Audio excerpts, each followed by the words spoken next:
बिहार में चुनावी मौसम फिर लौट आया है, लेकिन इस बार दांव पर सिर्फ एक कुर्सी नहीं है, बल्कि सवाल ये है, क्या 2025 में बिहार फिर परिवारवाद को गले लगाएगा या नई सोच के साथ एक नई दिशा चुनेगा? बिहार की सियासत में कुछ चेहरे ऐसे हैं जो दशकों से चर्चा में रहे हैं और कुछ ऐसे भी हैं जो इस बार बदलाव की उम्मीद लेकर मैदान में हैं। सबसे पहले तेजस्वी यादव, लालू यादव के राजनीतिक वारिस। 2020 के चुनाव में उनकी पार्टी सबसे बड़ी बनकर उभरी और 75 सीटें हासिल की, लेकिन सरकार बनाने का सपना अधूरा रह गया।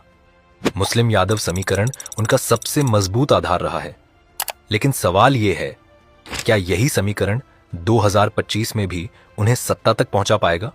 दूसरी तरफ हैं चिराग पासवान, रामविलास पासवान के बेटे। 2020 में केवल एक सीट मिली, लेकिन सुर्खियों में छाए रहे। अब वे एनडीए में अपनी जगह बनाने की कोशिश कर रहे हैं, पर क्या चिराग दोबारा अपनी चमक बिखेर पाएंगे? तीसरा नाम है संतोष कुमार सुमन, महादलित समुदाय की आवाज। 2020 में 4 सीटें जीतकर उन्होंने यह साबित किया कि छोटी पार्टी भी बड़ा असर डाल सकती है। क्या इस बार वे महादलित वोटों को एकजुट कर पाएंगे? और फिर आते हैं बिहार के सबसे अनुभवी खिलाड़ी नीतीश कुमार। पिछले 18 वर्षों से सत्ता में बने हुए हैं, कभी भाजपा के साथ तो कभी आरजेडी के साथ। पाला बदलना अब उनका राजनीतिक स्टाइल बन चुका है, लेकिन 2025 में जनता क्या उन्हें एक और मौका देगी? इस चुनाव का सबसे दिलचस्प चेहरा है प्रशांत किशोर। कभी देश के सबसे कामयाब चुनावी रणनीतिकार रहे, अब जन सुराज के नाम से खुद नेता बनने की राह पर हैं। क्या रणनीति की दुनिया से निकलकर राजनीति में भी वो कमाल दिखा पाएंगे?